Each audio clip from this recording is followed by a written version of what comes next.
Hum, Nós hoje vamos nos centrar aqui um bocadinho mais nesta temática do Covid.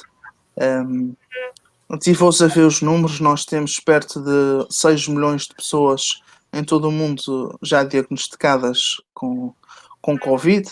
Estas, as diagnosticadas, não é? Fora todos os casos que não são testados, ou que não são divulgados, como sabemos em alguns países, isso acontece.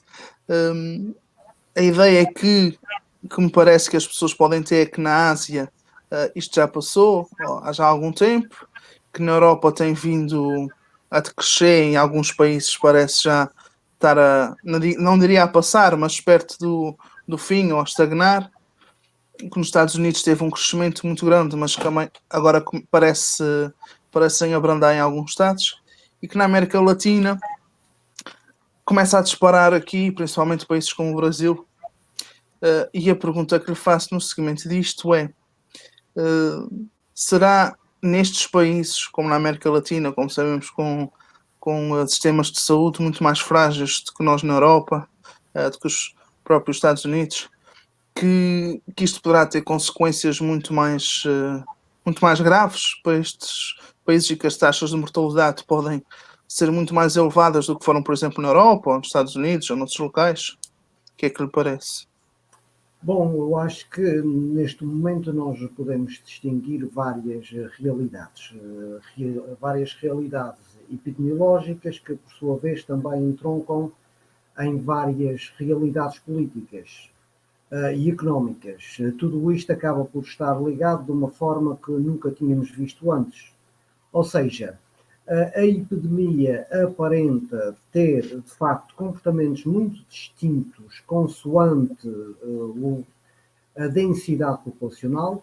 É claramente evidente que há um maior crescimento das epidemias ou da pandemia, como quisermos chamar, nas grandes cidades e nos grandes centros urbanos, o que implica uma grande densidade populacional, mas também é óbvio que quando vemos a evolução da doença e da contaminação ao longo do tempo e para os diversos países, o que é óbvio é que a capacidade analítica dos vários países é completamente diferente. Por isso, o que nós vemos é incapacidade analítica de alguns países para detectar casos e, portanto, o que nós temos é uma ideia do que se vai passando.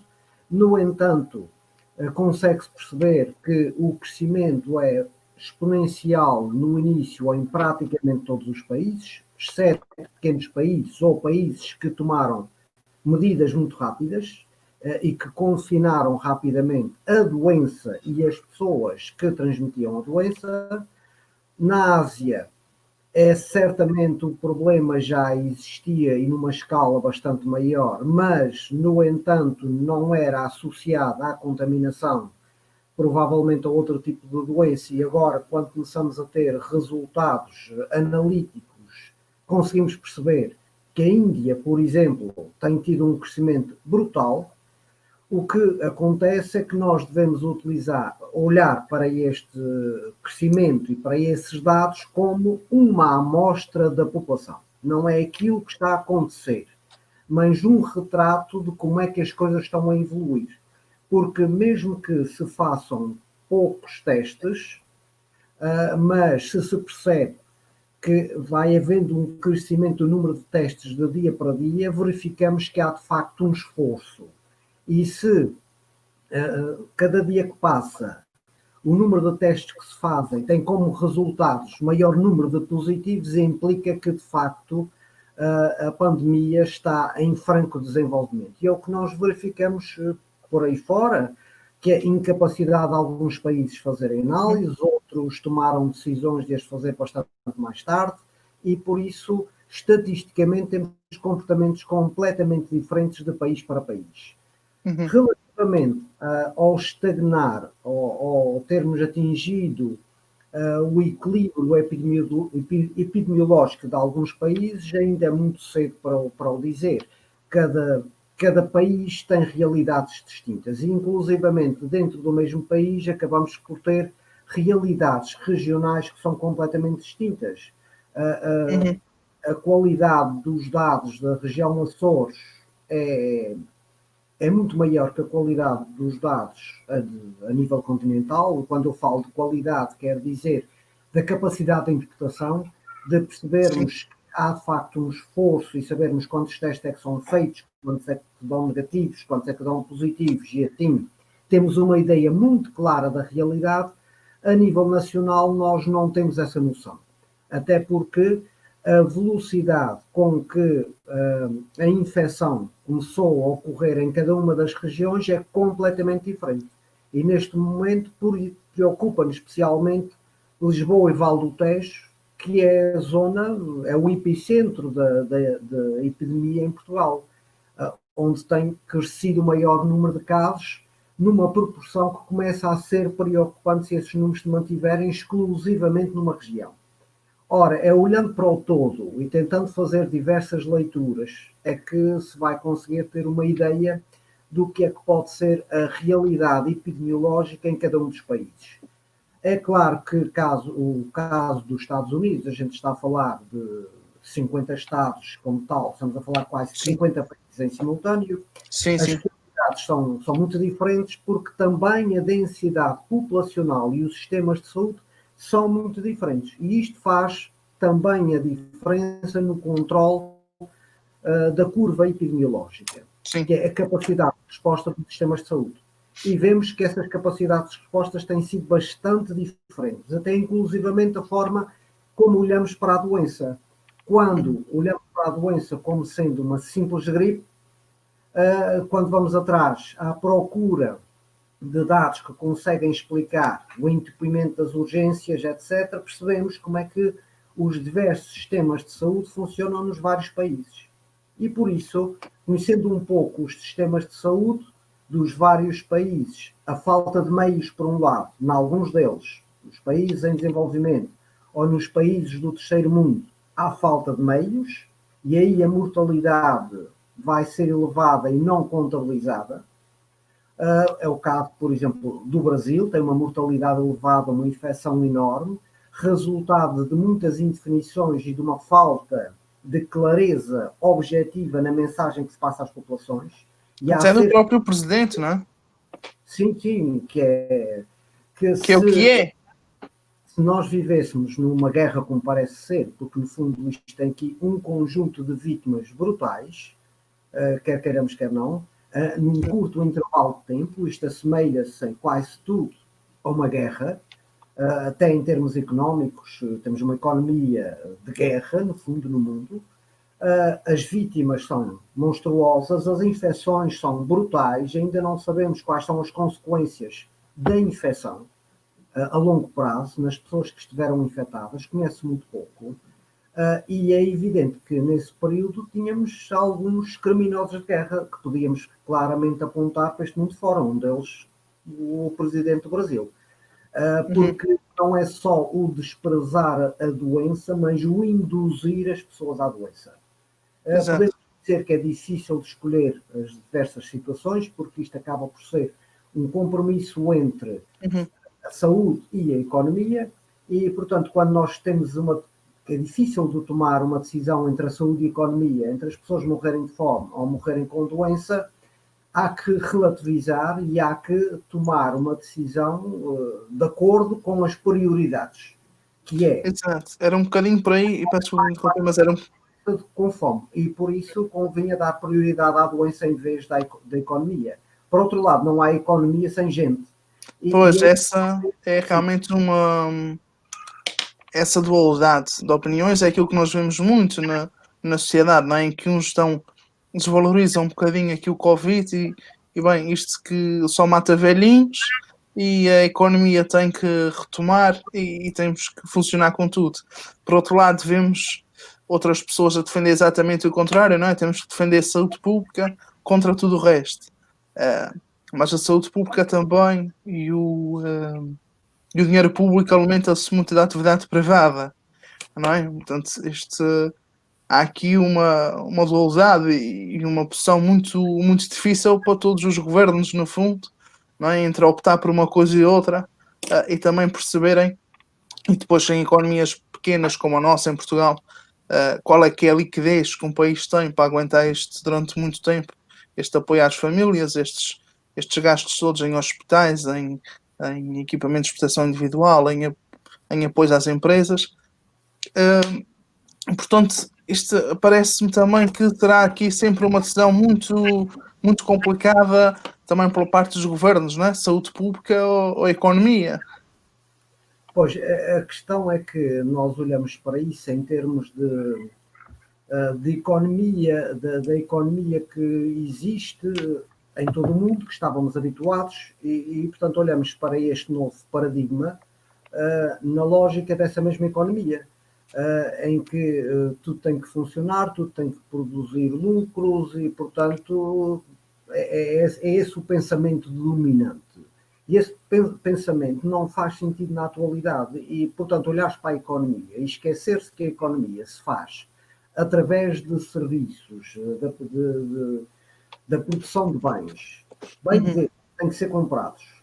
É evidente que não havendo produção não há de facto venda e, portanto, a economia vai ter um estouro. Por outro lado, a economia que nós vivíamos até há bem pouco tempo é uma economia de mercado global e a globalização começa a falhar.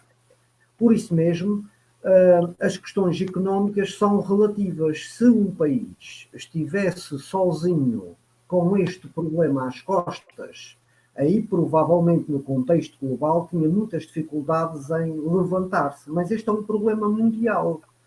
Afeta a todos, mais uns do que outros. E o que se tem verificado é que aqueles países que põem à frente a economia são aqueles que negam a realidade.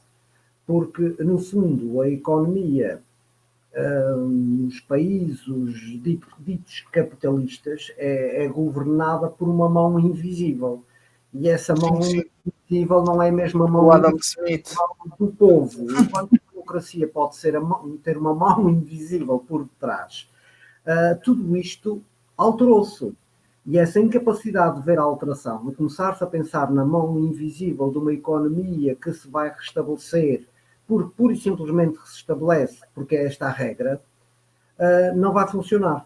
Porque a nova economia é uma nova economia que assenta na confiança entre as pessoas e na confiança entre os países. E é isso que não temos dado resposta e que alguns governos se negam a ver. Por isso, há custos elevados e por isso em guerra há sempre custos e é exatamente o que temos. E as pessoas que mais sofrem são, de facto, aqueles que menos têm, porque têm menos cuidados de saúde. E era bem previsível que o impacto da pandemia nos Estados Unidos e no Brasil fosse algo desastroso. E porquê desastroso? Sim. E ainda vai ser pior, não é? Sim, basta olhar para o sistema de saúde americano. Ou basta olhar para o sistema de saúde brasileiro. São dois opostos, duas lógicas bastante diferentes no sistema público de saúde e no sistema particular de saúde, em que nenhum deles é capaz de dar uma resposta cabal a um problema como este que vivemos na atualidade. E, portanto, o número de mortes, que provavelmente hoje já nos Estados Unidos chega aos 100 mil mortes, aquilo que o presidente Trump dizia, com o primeiro número que lançou e que toda a gente ficou a olhar para aquilo a dizer, bom, isto é impossível se atingir esses números, atingiu-se muito rapidamente e, portanto, entre os 100 mil e 200 mil mortos, num prazo relativamente curto de 2 meses num país, é uma coisa humanamente catastrófica. E, contrariamente àquilo que se diz, isto não mata só velhinhos. Isto tem certamente uma componente genética, ele mata de forma diferente em países diferentes. No caso concreto dos Estados Unidos, 3% das mortes são de pessoas com menos de 18 anos. E, portanto, quando a gente faz 3% de 100 mil mortes, verificamos que isto mata muitas crianças e adolescentes. São 3 mil. O que está a acontecer nos Estados Unidos da América, mas esse número também se aplica ao Reino Unido, mais um país negacionista do problema e que, ou seja, desvaloriza o problema. E não é fácil a gente ter que optar entre uma coisa e outra. O que é grave e que me parece ser criminoso é não saber nada do problema e desvalorizá-lo. Esta é que é a grande questão. Devíamos optar aqui por um princípio simples de deixar, quando não sabemos, dizê-lo abertamente, ainda não dominamos. E isso para dizer que não é especificamente uma doença que mata velhinhos. Essa ideia ficou do que estava a acontecer em Itália. E depois já percebeu-se que o mesmo estava a acontecer em Espanha. Mas, quando a gente começa a ver os outros sítios, isto não é bem assim. É evidente que mata mais velhinhos, é óbvio, porque quando a gente sabe que em Portugal e na maioria dos países do mundo, ninguém morre de velho. Ou seja, as pessoas morrem com uma causa de morte. E quando se tem idades muito elevadas e é-se atingido por uma doença, já há outras morbilidades associadas, o que quer dizer que as pessoas estão muito mais frágeis. Por isso, morre-se mais facilmente quando se apanha esta doença com uma determinada idade. No entanto, a gente tem 15% das pessoas na faixa etária acima dos 80. No entanto, temos, agora é só uma questão de fazer as contas, temos 85% abaixo. E os escalões etários são muito variáveis. E isto é preocupante, especialmente nos países do terceiro mundo, com muitos jovens, muitas crianças, sem sistema de saúde, e que aí podemos ter as coisas completamente ao contrário. Que é, provavelmente, os velhinhos que até agora sobreviveram nesses países que têm uma baixa esperança média de vida, se calhar são aqueles que têm dinheiro e que têm mais cuidados de saúde e que vão sobreviver. E aqueles que não têm dinheiro nenhum, que são os mais jovens, sem condições, serão certamente os mais prejudicados. Exato. Pois essa era uma questão que também convém aqui ficar, e esse dado dos Estados Unidos, os 3% serem abaixo dos 18 anos, é um dado realmente muito, muito interessante para quem defende essa teoria de que só os velhinhos é que estão aqui sujeitos ao problema. Portanto, já falámos aqui um bocadinho sobre como é que isto afeta em termos mundiais, percorremos aqui alguns países. Ficava agora aqui um bocadinho na nossa região. Nós nos Açores, portanto, temos várias vantagens e desvantagens, mas uma das nossas grandes vantagens, e que fez com que algumas das ilhas não tivessem sido afetadas, nós temos uma cerca sanitária por natureza, não é? Somos uma ilha, portanto as pessoas só chegam cá de barco ou de avião. Portanto, logo aí conseguimos reduzir muito o impacto que o vírus possa ter. E depois também temos ilhas como o Corvo, como Santa Maria, como Flores, que não há realmente uma grande densidade populacional, não há muita gente, nos mesmos sítios. E, portanto, também poderá ter sido aqui um benefício grande, pelo menos nesta parte, para que nós não tivéssemos sido tanto apanhados, pelo vírus. Agora, a questão que lhe coloco é, os aeroportos começam a reabrir-se, nós começamos aqui a receber pessoas, tínhamos a quarentena obrigatória, deixámos de ter devido a esta questão da constitucionalidade da medida. O governo optou aqui por outras opções dentro daquilo que podia, parece-me. Poderia fazer mais, poderia fazer menos, é discutível. Agora, na sua opinião, poderá estar para breve casos nos Açores, devido àquilo que se vê pelo mundo fora, do crescimento em alguns países, de nós estarmos aqui a reabrir aeroportos, por exemplo? Bom, então se calhar vou partilhar consigo aqui um ecrã para que se possa ver algumas coisas acerca da nossa realidade e deixa cá ver, eu queria partilhar isto. Okay. Já vou pôr. Cá estamos. Está a ver? Estou. Bom, então eu vou-lhe centrar aqui numa coisa que é interessante, que tem a ver com... Se colocar em ecrã inteiro, até vê-se melhor, para quem estiver a ver. Então eu vou colocar isto em ecrã inteiro, que é uma árvore de falhas para a gestão de Covid-19 nos Açores. Esta árvore de falhas foi feita no dia 2 de fevereiro deste ano. E pronto, No dia 2 de fevereiro deste ano, se as pessoas tiverem alguma ideia de como é que como se começou a desenvolver a epidemia na China e depois começou a passar para alguns países ao lado, facilmente percebe que não havia sequer sinais da chegada do vírus à região autónoma dos Açores. Isto é uma árvore de falhas baseada nos dados que havia. E nós tínhamos uma probabilidade de chegada de 37% aos Açores contra uma probabilidade de não chegar de 63%. Mas era uma probabilidade condicionada. Eu estou-lhe a ouvir bem, só portanto, não se consegue ler, mas se for apontando com o rato e dizendo, está tudo bem. Pronto, então, a probabilidade de não chegar era de 63%.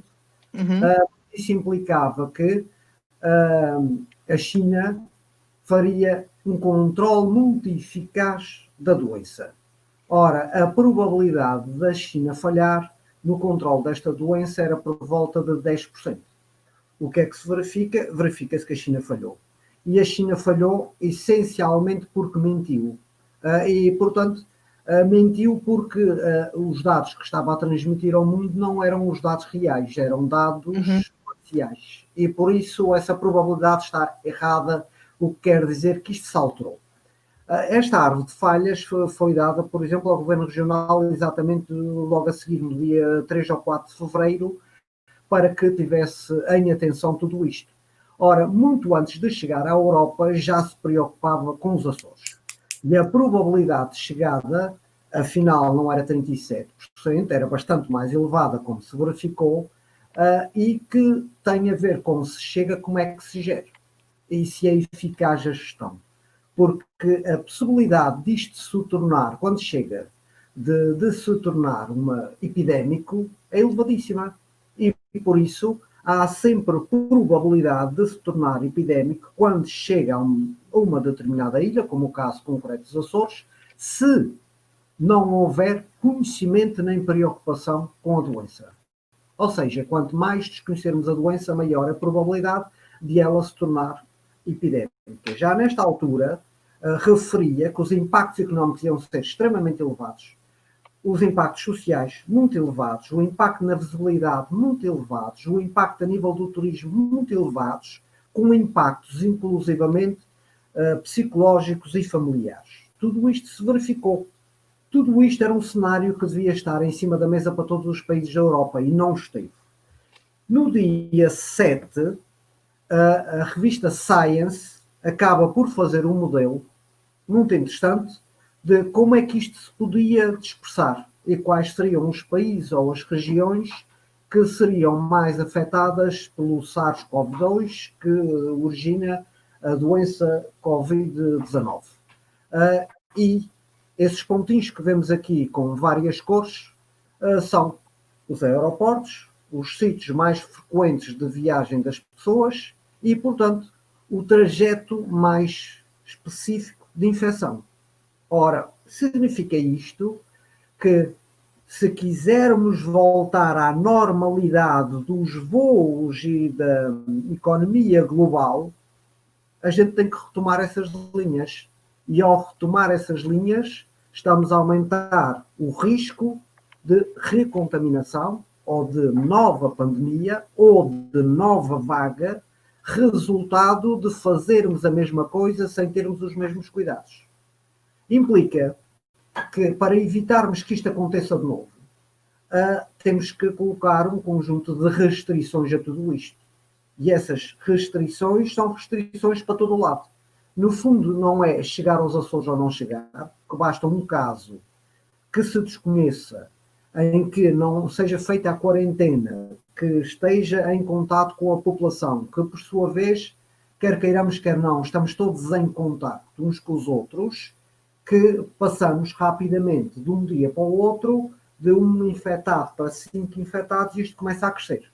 E implica que vamos ter problemas outra vez.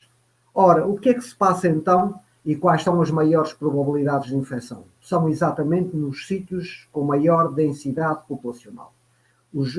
Quanto maior for o aglomerado populacional, maior será a probabilidade de infecção. E isto pode acontecer nos Açores ou em qualquer lado. Aliás, isso viu-se nos Açores, não é? Em São Miguel e na Terceira foram as ilhas com mais casos. Sim, e São Miguel, São resultado. Miguel muito mais, não é? Mas São Miguel era muito provável porque se não houvesse uma quebra com os navios de cruzeiros, se não houvesse um cuidado adicional com as entradas, íamos ter uma dispersão e um aumento da epidemia enorme. E, portanto, este mapa que muita gente conhece, que é da atual dispersão da contaminação ou da epidemia pelo mundo, é exatamente coincidente com este atrás, que era um modelo matemático puro de como é que as coisas se iriam espalhar e como é que se iriam desenvolver. É evidente que a intensidade é completamente diferente na atualidade, mas revela que até na Groenlândia temos infecções. E por isso é preciso que se possa agir muito rapidamente no sentido de mitigar todos os problemas relacionados com a contaminação. Por outro lado, qual é que era então, e se a gente pegasse nos níveis de infectados para os Açores e qual era o modelo matemático produzido a 2 de fevereiro, volto a dizer, este modelo foi produzido no dia 2 de fevereiro de 2020. A probabilidade é que a gente tivesse num ano em que as pessoas se iam refugiar mais ou menos rapidamente e estávamos a admitir uma taxa de penetração de 2,5%, que é extremamente baixa, porque ainda não sabia exatamente quanto é que era, quando essa taxa de penetração é uma coisa brutal. Previa-se que em pouco tempo tivéssemos mais de 6 mil infectados, só nos Açores. Nos Açores? Nos Açores. É evidente que este gráfico não foi mostrado a ninguém, exceto a quem de direito, porque ao mostrar isto, as pessoas ficariam extremamente assustadas. Porque em tão pouco tempo termos 6 mil infectados por Covid-19 nos Açores é um número alarmante. Mas se olharmos bem para isso, com os olhos de hoje, e percebendo o que é que aconteceu quando em Portugal ainda não havia nada, e perceber que em tão pouco tempo Portugal passou de 1 infectado para 31 mil infectados, e a situação seria bastante mais complicada, com uma evolução bastante diferente desta, que é a evolução dos Açores, em que aqui neste gráfico tem representado mais ou menos as cadeias que iam sendo sucessivamente controladas até se chegar a uma estabilidade.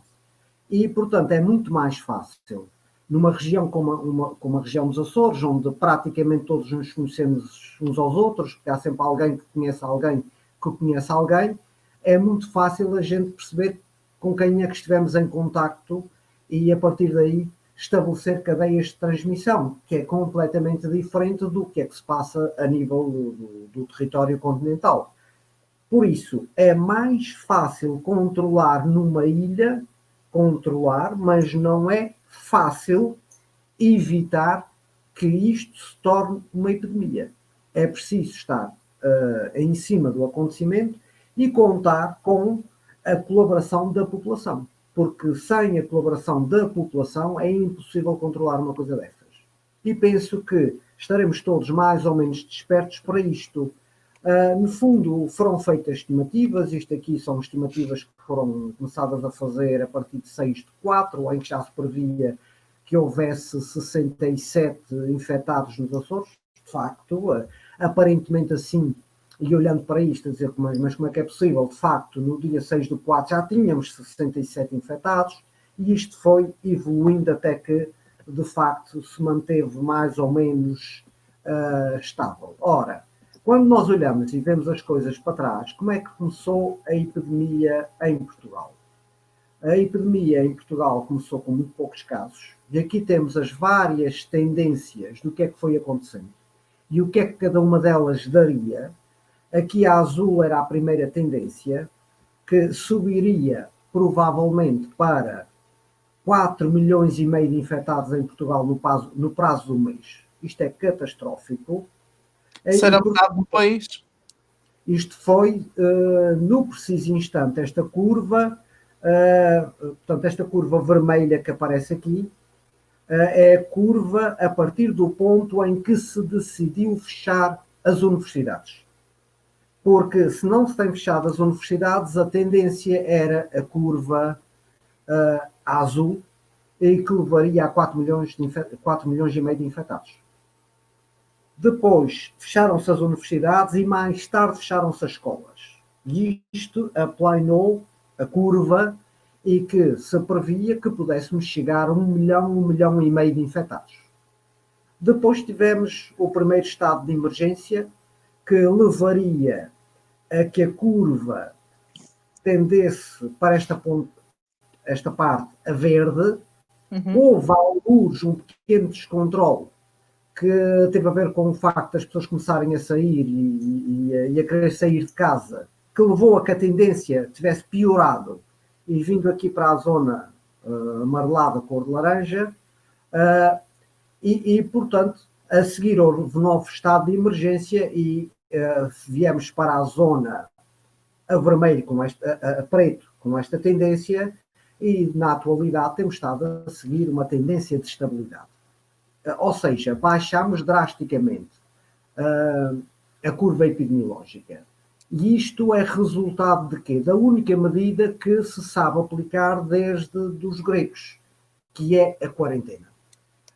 Não havia outra forma, passámos a chamar isolamento social, de facto percebe-se que as pessoas tinham que conviver muito, mas é um mecanismo tão natural que faz com que as pessoas automaticamente se afastem da doença.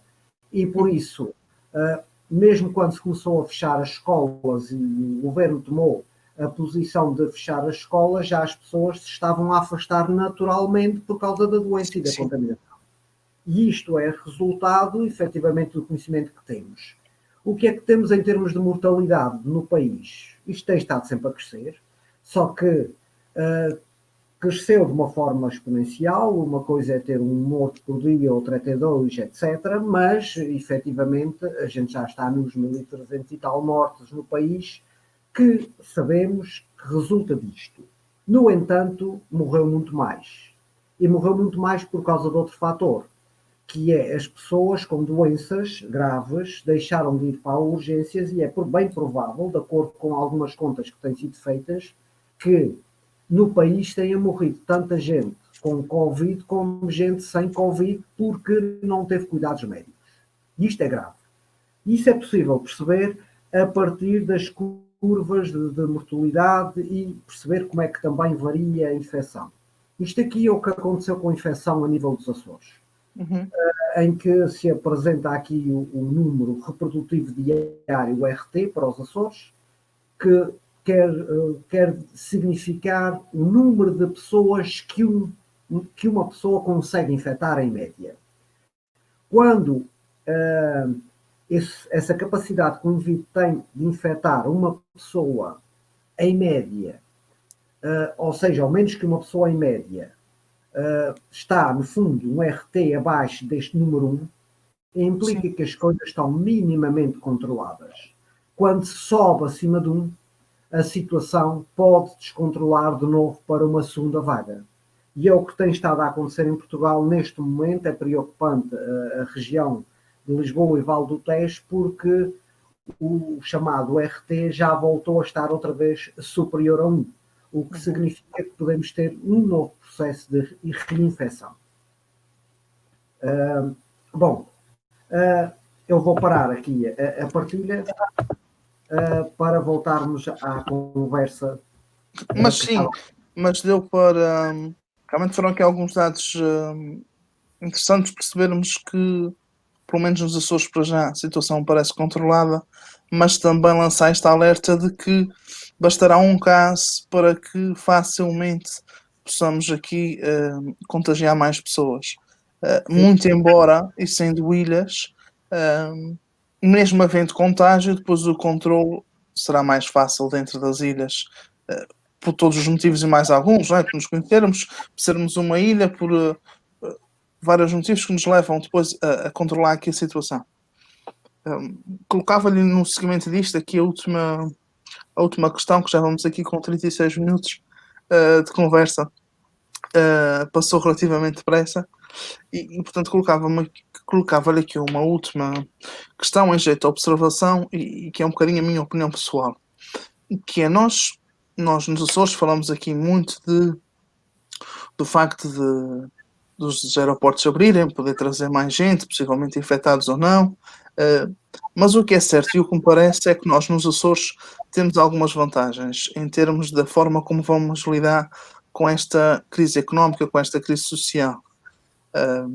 Aqui 3 ou 4 pontos. O primeiro é o facto de alguns dos apoios às empresas e às famílias serem majorados nos Açores face a outros locais, o que poderá também aqui aliviar um bocadinho em termos de liquidez para as empresas. Depois, o facto de nós sermos, pelo menos para já, uma zona free Covid, poderá ser um convite de entrada, mesmo em termos turísticos. Não me parece que um turista queira ir brevemente à Itália, aos Estados Unidos ou ao Brasil, mais facilmente poderá querer ir aos Açores, sabendo o historial, e vai ser uma coisa que queira procurar. Parece-me, isto sou eu a supor, mas era o que eu faria se tivesse que ir de férias, mas não vou fazê-lo este ano certamente. Depois, outra coisa que poderá também nos ajudar aqui a recuperar é o facto de nós podermos fazer férias interilhas. Muitos açorianos não conhecem todas as ilhas e, portanto, esta será uma oportunidade muito interessante para fazê-lo, não havendo casos e havendo essa possibilidade. E também depois, 2 pontos que me parecem que poderão ser interessantes aqui na recuperação económica. Um é o facto de nós termos a maior parte dos trabalhadores ser do Estado na região. Com todos os custos que isso traz, o que é facto é que o Estado continua a trabalhar. E as pessoas mesmo em casa continuaram, mesmo não houve um layoff, não é? Poderão ter ficado em teletrabalho, mas continuaram a receber. Não houve esse impacto no orçamento familiar das pessoas. Pelo menos na maior parte, porque dependem do Estado. Ou são funcionários públicos, ou estagiários, ou recebem algum tipo de subsídio do governo. E depois também temos muita gente ligada à lavoura, que também não parou.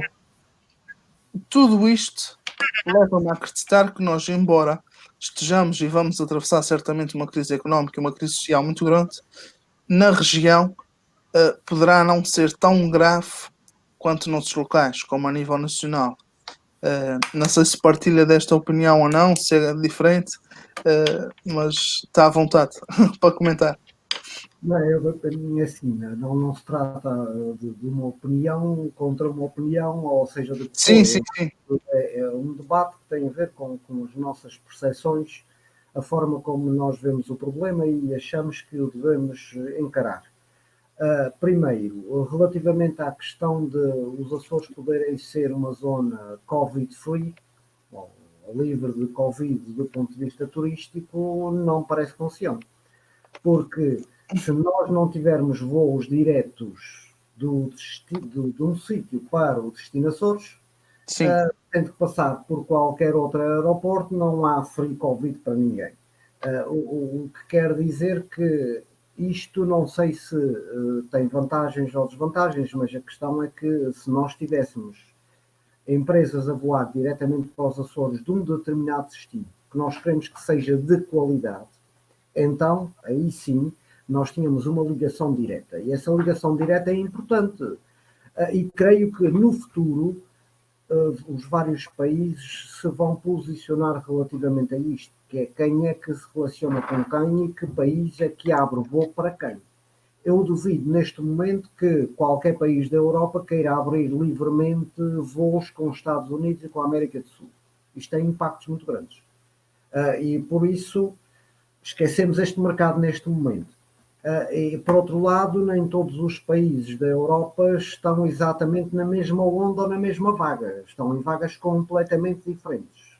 Por exemplo, Montenegro acabou de se considerar um país free Covid. Conseguiu já eliminar há 14 dias consecutivos que não tem nenhum caso de Covid no país.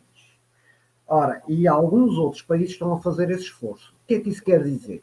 Nós temos uma quebra enorme de confiança entre as pessoas. E as pessoas vão vir para determinados destinos em função da confiança que têm com as pessoas que estão nesse mesmo destino. E por isso, o nosso futuro turístico passa muito pela confiança que a gente tem com as pessoas que conhece.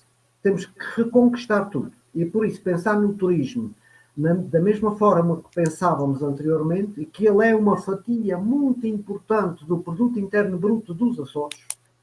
Sim. Ou seja, nós a nível nacional estamos a falar de 10%, não é?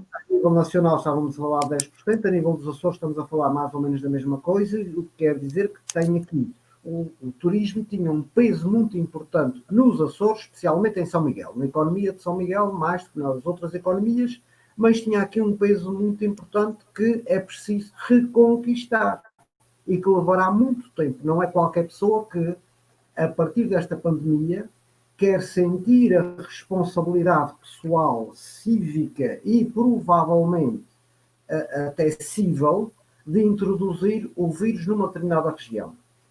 A partir de agora ficamos todos desconfiados com os outros e desconfiados com as viagens que a gente pode fazer e levar a doença para o outro lado. Ora, perante isto tudo, nós temos que nos adaptar. Por outro lado, também há aqui outros problemas graves que não é só do turismo e que a gente verifica, que é o comércio. O comércio tem se sentido muito e o comércio vai continuar a sentir-se. O comércio local vai ter graves problemas. Porquê? Porque há necessidade de os comerciantes reconquistarem a confiança dos seus clientes. Já ninguém entra normalmente numa loja, porque eles obrigar a pôr máscara, há sempre o problema de perceber quem é que já esteve antes de mim, que nunca sabemos, e sabemos que quem está do outro lado esteve em contato com pessoas que estiveram antes de mim e que me podem infectar. Ora, a partir daí temos aqui um problema de confiança, que é fundamental para todo e qualquer negócio. E o comércio, algum dele vai desaparecer. E isto é grave, porque era a sustentabilidade das pessoas. Sim. Ainda temos uma outra coisa, que é o choque cultural que isto tem. Porque numa ilha, como no caso da Ilha Terceira, isto também tem impactos a nível da própria agropecuária, com o gado bravo, porque o gado bravo é criado para uma festa muito específica, e quer a gente queira, quer não, isto é uma fonte de rendimentos de algumas pessoas, e até de muitas, algumas de uma economia informal, que a gente nem sabe muito bem qual é que é, mas sabemos que muita gente nesta ilha vivia um ano inteiro em função das touradas. Sim, estamos a falar de um negócio que move milhões de euros, não? Sem dúvida nenhuma. Estamos aqui a falar de uma outra coisa da economia, que são as festas populares, que são todas essas atividades que, no fundo, leva gente a participar e que, de uma maneira ou de outra, faz com que os outros possam sobreviver. Qual é que será a forma como nos vamos relacionar daqui para o futuro? Como é que serão as São Joaninas e voltaremos a tê-las? Quanto é que isto representa no produto interno bruto de uma ilha ou de uma determinada região? Como é que vão ser as festas de Santo Cristo, que também movimentam imensa gente na Ilha de São Miguel, com milhares de pessoas a vir de tudo quanto é sítio? Isto tem impactos enormes a nível formal, da economia formal, mas também a nível da economia informal, em que andávamos aqui com um equilíbrio muito razoável que nós temos entre ricos e pobres nas ilhas, e o que vemos que a maioria das ilhas são mais ou menos equilibradas, com exceções de alguns extremos que ocorrem em São Miguel, de gente extremamente pobre e que por vezes nem nos conhecemos, e temos que retomar uma economia que não sabemos qual é. Que tem a ver com produção, disto sabemos produzir carne e leite. É preciso que o mundo continue a ter confiança na nossa carne e no nosso leite. Vendíamos paisagem, vendíamos peixe, e se alguns desses comerciantes se vão abaixo, se alguns dessas pessoas que no fundo medeiam este comércio passam que desaparecem do caminho, nós temos um caminho árduo pela frente, mesmo que não tenhamos casos de infecção. Ou seja, há gente que dizia que isto é uma crise, é sempre uma oportunidade. Isto aqui não há oportunidade nenhuma. O que nós temos aqui é a oportunidade de nos reinventarmos. Porque isto vai ser mal. Lá está, é uma oportunidade. Não é uma oportunidade de crescermos, é uma oportunidade de nos reinventarmos para mantermos a qualidade de vida que temos neste momento, se bem que muita gente já perdeu muita qualidade de vida, mesmo nas ilhas, e esta situação é grave porque atingiu as ilhas e atingiu o mundo todo. E estamos neste momento reféns de uma globalização. Uhum. Pois, aqui a questão, eu percebo o ponto de vista que estava a dizer, realmente as festas populares e aqui a agropecuária e tudo mais, particularmente no caso da terceira, temos no caso das touradas, que movem milhões de euros por ano, e que esse número não se sabe bem qual é o número, não é? Entre touradas e tascas e cafés, e entre a economia toda informal que falava, que os números não aparecem em lado nenhum, são certamente milhões de euros. Agora, as festas populares e tudo isso afetará realmente muitos locais, muitas cidades do país. A minha questão, se calhar, passa também pelo facto de nós aqui nas ilhas ainda termos um bocadinho aquela tradição de comprarmos uns aos outros. Às vezes o preço até pode ser mais barato fora, mas as pessoas conhecem o dono da outra empresa, porque também é meu cliente e também compra ele, e portanto isto também poderá ser, mas isto sou eu a ser muito positivo sempre no meio da desgraça. E portanto acredito que a nossa recuperação, embora difícil, longa, pesada para muitas empresas e para muitas famílias que se calhar poderão não conseguir sair desta crise, infelizmente, e certamente, como falava, vai haver negócios que vão fechar e que vão desaparecer, mas também acredito que hajam outros que vão surgir e que vejam realmente uma oportunidade nesta crise. Uma oportunidade, se calhar, na DIC. Pronto, o que me parece é que também as empresas que resistirem agora, quer dizer, vão resistir ao resto, porque se conseguem ultrapassar isso, depois da economia começar a crescer outra vez, vão de crescer ainda mais. Portanto, acho que nos Açores, embora difícil e de uma forma longa, vamos conseguir dar a volta por cima mais tarde ou mais cedo, e assim espero que seja. O que eu acho é que temos aqui dois aspectos distintos. A economia interna das ilhas, que pode sair claramente fortalecida exatamente por esta questão de confiança que temos uns nos outros e nos conhecermos uns aos outros. Outra coisa é a economia com o exterior. Sim. Estando aqui isolados, ninguém sabe quem somos e porque é que somos e o que é que queremos e o que é que vamos conseguir. E isto aí é um outro nível de economia. E por isso, mas também os outros estão de pé atrás relativamente a isto. É que isto aqui acaba por ser uma grande machadada que há na confiança ou naquela confiança implícita que todos tínhamos uns nos outros. De que podíamos viajar para qualquer sítio que não havia qualquer problema. E isto quebrou-se. E esta é que era a base, e continua a ser a base da economia. E, portanto, quando nós falamos em economia, temos que forçosamente falar em confiança. E temos aqui um tremendo abalo de confiança. Logo, a economia tem um tremendo abalo.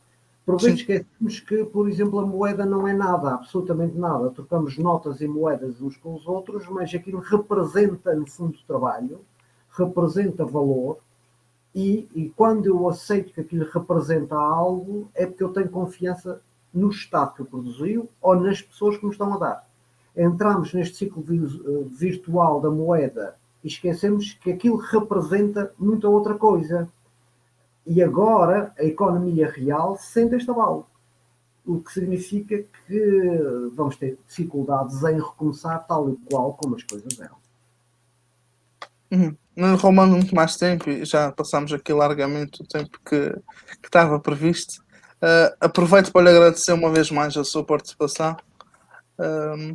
E havemos de ir falando e acompanhando aqui a pandemia, e esperemos que possamos reagir aqui realmente da melhor forma possível a tudo isto. Bem, uma vez mais, muito obrigado. Boa noite então para si e para todos os que nos estão a ver. Para receber mais dicas, mais sugestões, mais conselhos da nossa equipa, faça subscrever o nosso canal para receber um e-mail quando nós lançarmos um novo vídeo. Partilhe nas redes sociais para nós conseguirmos chegar a mais pessoas e ajudarmos mais pessoas que cuidam dos outros. Muito obrigado por ter assistido.